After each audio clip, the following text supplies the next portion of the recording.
Welcome to the Jay Show. This is Dr. Jay Smith here in London. I'm with my good friend and colleague. I'm almost going to call you Dr. Hattuntash because you really should be a doctor for the kind of work you have done. This really should go into a PhD. You have an enormous amount of material that you can work with here. You've done a great job. You've looked at all these different Qurans. I know you don't like, you're very humble and you don't like to be pumped up like this, but have you noticed that these are brand new? This is all this material, these different examples you've given are all brand new. We have not really heard anything that you have introduced in the last former 13 segments. Yes, we've been looking at the claim that every Arabic Quran in the world, from Malaysia to Alaska, from South Africa to Turkey, even to Russia, every Arabic Quran in the world is dot to dot exactly the same. And we are looking at that claim. We come across with different Arabic Qurans and we start investigating that, and then we saw actually claims is false claim. And last 13 episode, we are looking at how the Quran is compiled, how the different variations of the Arabic Qurans existed in 7th century until 9th century, 10th century, and how those different Arabic Qurans exist in 21st century. Now we've come to our 14th episode, our last episode. In this episode, we really want to bring it to conclusion. Yeah. And we want to show and look at and do an overview of everything. We're going to do that because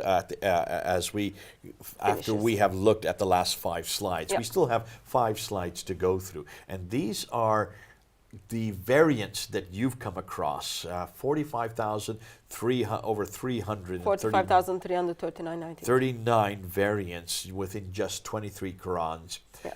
all in Arabic. These are not translations. These are not Turkish to Arabic or English to Arabic or any other language to Arabic. These are with Arabic to Arabic. Yeah.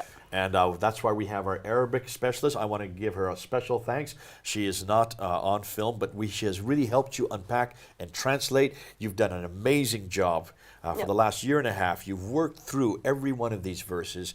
You've worked through hundreds of them. All 45,000 you have not yet had a chance to do so. So what we've done is after we gathered 26 different Arabic Qurans from the Hafs Quran, different from the Hafs Quran. Yes, altogether we are talking about 27 Qurans, but we are investigating especially 26 of them because they are the different from the Hafs Quran.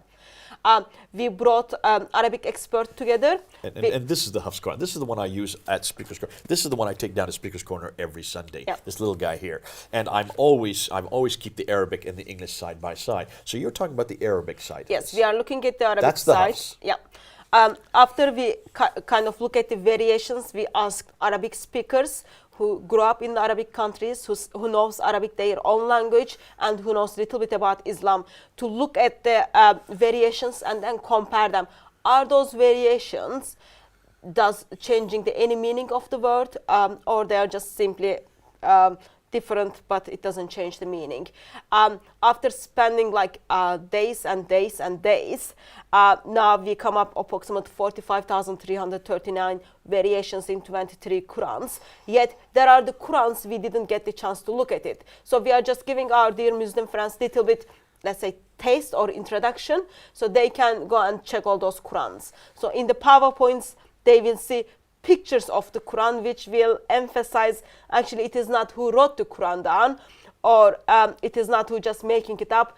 Those pictures are taken from the Qurans for you to see that you can have access. These are the Qurans that come subsequent to Uthman. So these are the Qurans that come in the 8th and 9th and 10th century. Yeah, we know in the time of Uthman, people were disagreeing regarding which Quran, all those kind of things. And we know from the Islamic tradition that Uthman ordered to burn all the Quranic manuscripts. And we come across with those Qurans in first 300 years of Islam. And people are talking about it, they are writing about it, yet in 2017, Muslims are telling us not even a dot changed in the Arabic Nothing Quran. has been changed. We're finding thousands of differences. We're going to go back now and we're going to look at 5 more examples of these differences. We're going to end with the last 5. We could have had hundreds. Yeah. In fact, we could have had thousands, because it would be too difficult for everybody to read, to sit down and look at all of them. Yeah. You will be compiling this. This will be done on videos in later dates so that everybody can look at them. But for now, just for this show, Yep. for the J Show, we're just looking at a smattering. And let's then now open up and let's go to Surah 43.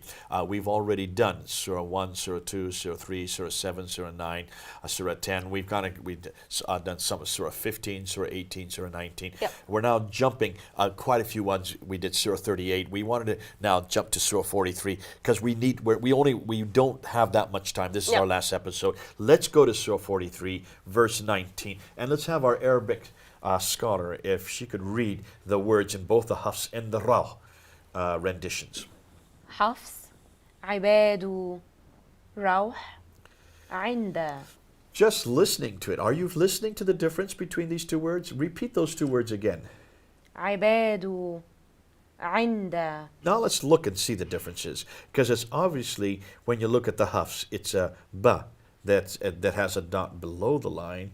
When you look at the Ra, it has a dot above the line. And you can see that changes it completely. It changes it drastically because obviously you can, in fact, there's in the Hafs, it's not only a ba, a dot below the line, there's also a got dagger dagger aleph that's been added. Yeah. Whereas in the Ra, the dot is above the line and there's no dagger aleph. It's missing the dagger Yeah. aleph. Not only on the left side, the Hafs, is there a dhamma above the da, but in the Ra, there is a fatha above the da. So in every letter, it's changed except the first letter. Okay, does it change the meaning? That's the important question. Well, you can see it certainly changed the visual. Visually, it looks so different. Anybody who's not Arabic can speak. You can see how different it is. Let's see what it does in the translation. In the Hafs, it's translated, and they make the angels who are slaves of the beneficent females. In the row, it's and they make the angels who are in the presence of the beneficent females. Ooh, tu. Now, this So one of them is slaves, other one is in the presence. Yes, of the beneficent, I would be Allah, of course. Yeah. Are you an angel in the presence of the Allah, or are you in the presence? Or are you slaves? Are you slaves? Sorry. Yeah. Are you slaves in the presence of Allah, or are you just in the presence of Allah? Now, I have two problems here. Problem one, are the angels slaves of Allah or simply in the presence of Allah? That's the first problem. Yeah, it's important because we don't know actually what Islam teaches about the positions of Allah, positions of angels. So are angels simply, when they stand in front of Allah, are they simply slaves, or they are just being in the presence of Allah? Well, if I were an Presence of- angel, I would prefer to be in God's presence, thank you, not a slave. So that would have a huge importance for me as a slave. But then Yeah. it goes, here's the one, and we asked our Arabic speaker if she understood the context. She says, I don't even understand the context of this verse. What does it mean made into females? That's another huge thing, because the second problem, is it the slaves or those in the presence of Allah who are made into females? Can you see, there's another problem here. Who are being made into females? The angels or all of those who are presence of Allah?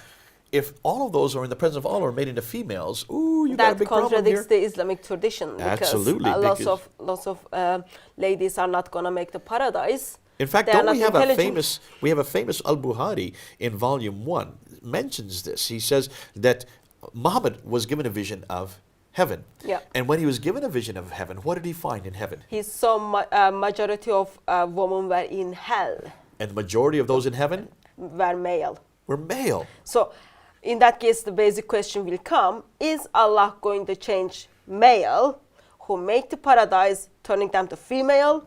In that case, where is this like over 70 huris stand? Or is Allah going to make the angels into females, Females. which would then answer the question where the Houthis come from. Ooh, I mean, there's a huge amount of things we could pull out Yeah. of this. I'm being a little facetious. I'm being a little funny because you can do an entire doctoral thesis Theology on just that. on this one verse. What does this mean? If this is angels in the presence of Allah or just everybody in the presence of Allah, are the angels changed into slaves? I'm sorry, into females, or everybody in the presence of Allah changed into females? I would suggest that it would probably, the Hafs is correct. But this has huge implications as to what's going to happen to those in the presence of Allah, and what's going to happen to angels, and where are all the females going to come from? I would, boy, oh boy, you can see there's all kinds of problems that are coming out of this. So summary of Surah 34 verse 19 is, Surah 43 verse 19. 43:19. When the angels are in the presence of Allah, are they slaves or they are angels who are in the presence of Allah? Or are they female or not? Yeah. Okay, Why angels are female? That would be another general maybe all knowledge angels question. become female. I mean, you can see we can run all kinds of different tangents on this. We're not going to do that. We don't have time to. This is our last episode. Let's go to the next one. We leave that up to the listener and the watcher to see this. Now we go to Surah 46, Ayah 50. And if we can have our Arabic expert just go ahead and read the two different renderings. حفص إحسانا الدوري حسنا. Okay, now here you can see in the Hafs, Isanan, there is the Daga Elif. Dagar Alif again has been brought in. It's very small there. You have to really look at it to really see it. But there it is above the sin. And then on the Al-Duri, the Dagar Alif is not there. Let's see how it changes the translation. In the Hafs, it's translated, and we have enjoined on man doing good to his parents. In Al-Duri, it is, and we have enjoined on man beauty to his parents. Ooh, you. This So, really does change the doing- meaning. One of them is doing good, other one is beauty. So, They're pretty different. yeah, are we supposed to be doing good to our parents, or are we to be beautiful for our parents? Now, as a parent, I would prefer a son who is doing good for me rather than just being beautiful, Or just looking good. just looking good. Yeah. But this has completely different meaning. Yeah. This has completely different context. This has completely different ramifications depending on what will happen to the parent and what will happen to the man, Child, yeah. the child, or in this case. So huge difference between this. And you can see, visually, you can see just by changing, putting a daga aleph, taking out the daga aleph, putting a vowel here, putting another vowel in, adding an aleph on this side and not adding it, it changes the meaning, context, and also the theology. Yeah. Let's go on then to the next verse. This is our third from the end. Surah 47, verse 4, or Ayah 4. And let's have our Arabic expert again read the difference here. حفص قتلوا ورش قاتلوا. Okay, here we go again. The Dagar Aleph is added in the Warsh. It's not there in the Hafs. And what's more, in the Warsh, you will have a Dhamma that is above the Ku. And then you have the Kasra under the Ta. In the Warsh, you have a Fatah, followed by not only a Fatah, but a Dagar Aleph that is incorporated in the Ta, over the Ta. Now let's see how that changes the context or changes the translation. In my Hafs translation, it's, and the ones who have been killed in the way of Allah, then He will never send their deeds into error. In other words, He will give them recompense. In the wash, it is, and the ones who fought in the way of Allah, and then He will never send their deeds into error. This is similar to the one we saw about the prophets earlier Yeah, in the Surah other 3, episode. verse 146. So the significance, are we rewarded by being killed or simply fighting? There is a big implication for that, because the Muslims who join in with the suicide bombing, do they seriously need to bomb themselves and then kill? Or is it okay to just fight in the name of Allah? Well, if I had a choice, I would go with Warsh every time, because Warsh would give me an awful lot more alleviation. I don't have to eradicate myself. I can just fight and get still recompense. In this case, if you only have the one Hafs in front of you, you better die. It's only those who die who then will get recompense. Yeah. So you can see this changes the meaning enormously. It changes people's lives. It will change the volition. It will also change their theology. view of battle. It will also change whether or not they're going to go to the death. Because if you believe you have to go to the death to be able to get to paradise, rather than just fighting, you're going to have a huge context difference in how you're going to fight, and you're going to be willing to die.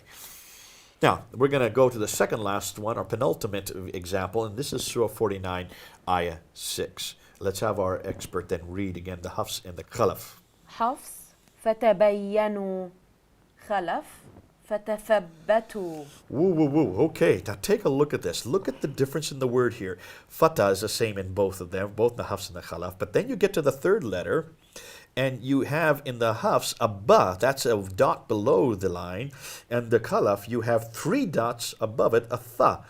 So you can see it's completely different. And then you have on the Hafs, after you have the ba, then you have a ya, 2 dots below the line, whereas over in the Khalaf, after the tha, you have a ba below the line.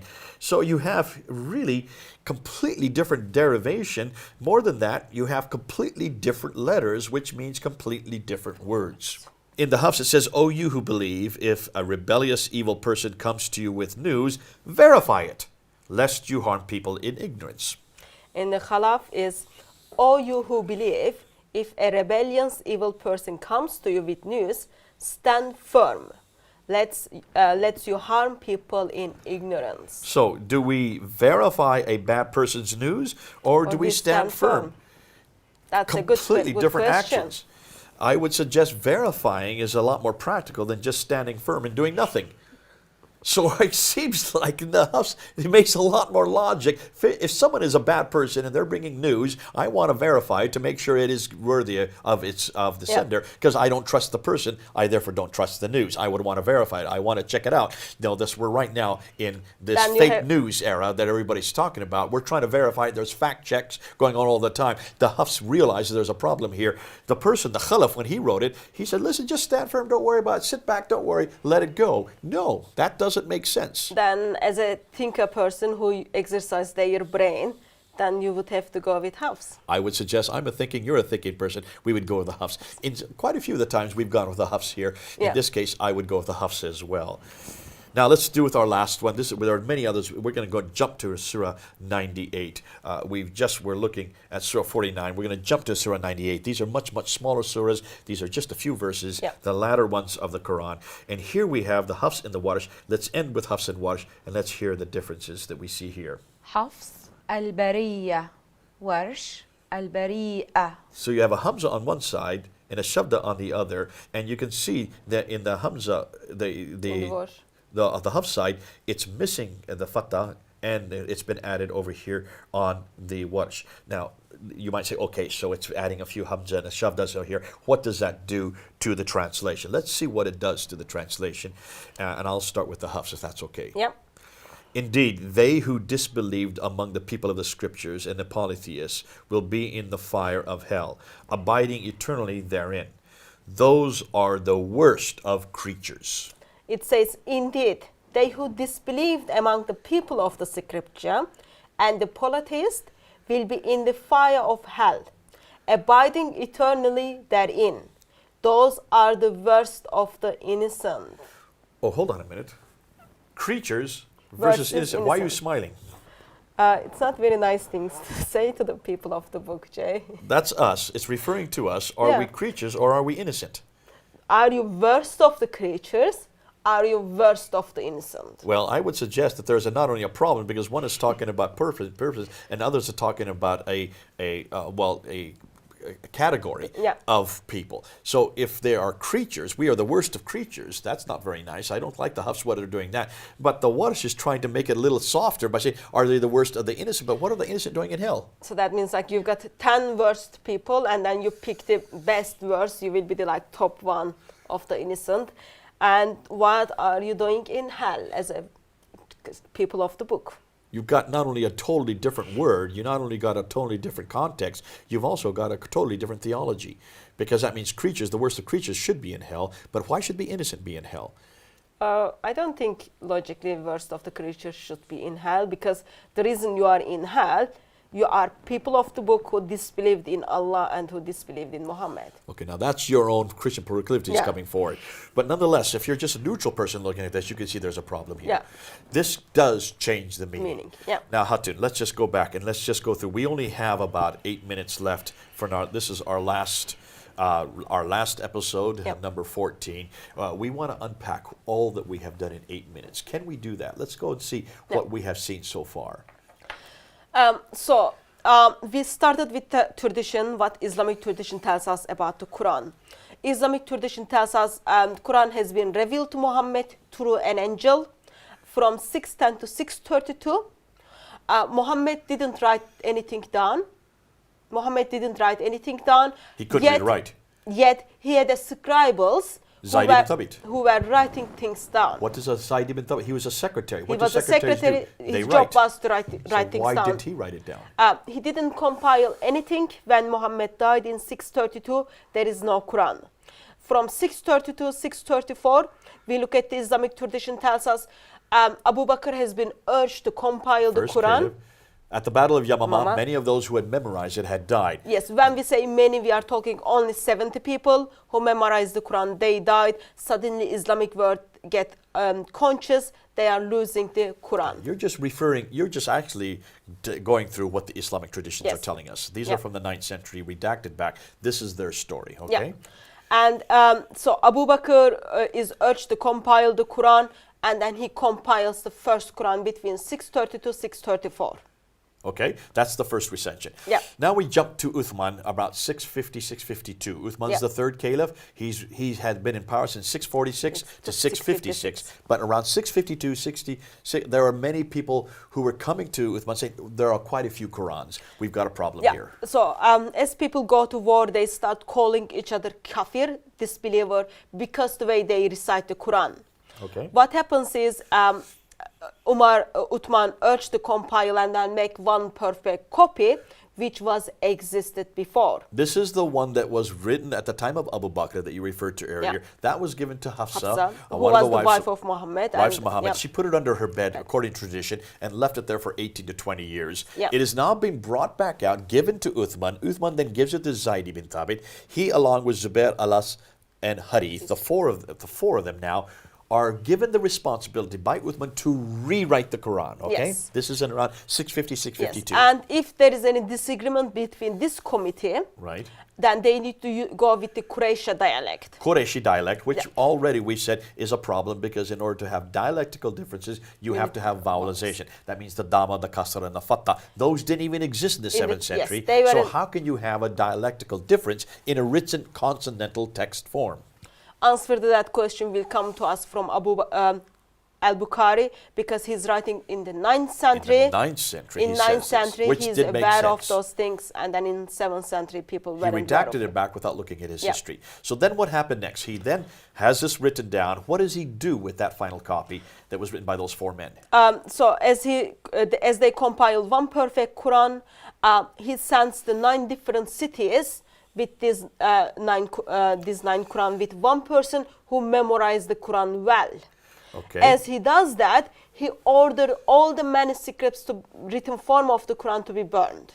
And we do know the 9 cities, do we not? Yes, we do. Let's see if we can remember them. I'm trying to think of them off the top of my head. Damascus, Baghdad, Basra, Baghdad, Damascus, Damascus, Jerusalem, Aden, Cairo, Alexandria, Aden, Aden, Herat, and Nishapur. Yes. That's 9 right there. That's the 9 cities. Those are the 9 cities. And that- we are aware is Islam, Muslim scholars has in-house debates, what are those cities?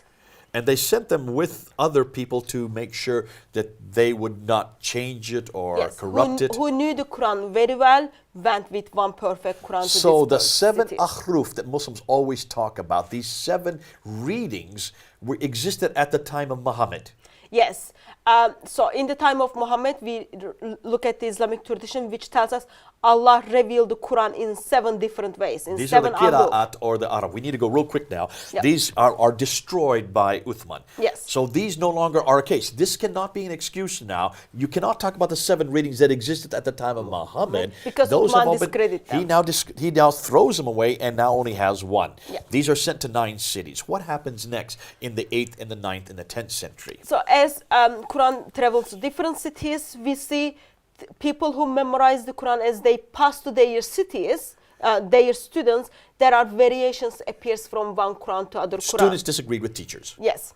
And we know of 6 different cities. And we see teachers are disagreeing with the original Quran arrived to that city. And let's just go through, just to remind the people what we're talking about, which cities we're talking about. I'll just go through them. You don't have to go Yeah. put them up there. But we're talking about Mecca, Medina, Damascus, Kufa, and Basra. So 5 cities that are authoritative Qurans were sent to. Yeah. And in those 5 cities, we have a good 24 different students and teachers who have different variations. Yes. Then we have another 13 which are not as official that disagree again. So a total of 37 different individuals, men, not women, men, Yeah. who disagree with the one that we use today, the With Hafs. the Hafs Quran, yeah. Amongst them, you have already found how many variations? 45,339. 45,339. Next week, there'll be even more. This is what we have found today, Yeah. which is we're now the 1st of March, 2017. Yeah. In a year's time, we'll come back, it'll be thousands more. And we've looked at them because Muslims have said these are nothing big, they're nothing great. Okay, so there's a dot missing above, there's a dot missing below. It doesn't change the meaning. Yeah. What have we found? We have found actually it does change the meaning. It does changes cha- it immensely, doesn't Yeah, it? it does. Of course, there are the verses, it doesn't even affect any meaning. Yet, there are the verses change the meaning, there are the verses change the theology, there are the verses discredits what Muslims are claiming today. So we have 37 different teachers over a period of 200 years who are introducing variations. We've already counted 45,000 of Yeah. them. And you have 26 Qurans that you have found, actually 27 With if you the include the Hafs, Hafs. So 27 different ones. There may be more out there that we have yet to discover. You have, in the intervening 1,400 years, no one has bothered to sublimate these 37. No one Yeah. has bothered to sublimate these 26 Qurans, these 37 different scholars. They're still being printed and published in the world today. You can go around and still buy them on the markets today. Yeah. And they even put them in different colors Yeah. in some cases so that you can even see where the differences are. They're not trying to hide it, Yeah. but Muslims in the West are trying to hide this, and you now can see why they're trying to hide it, Hatun, because these absolutely They change do the meaning. Yeah. the meaning. I hope all of you are watching and listening to what we've said here. What we're saying is very important. The Quran is not from God, that is for sure. It does not come from heaven. It does not come from some eternal tablets that have been sequestered there for eternity or sent down piecemeal over a period of 22 years by a man named Muhammad. That is pretty well substantiated from what we've seen in these 14 episodes. More than that, it doesn't even come from Uthman.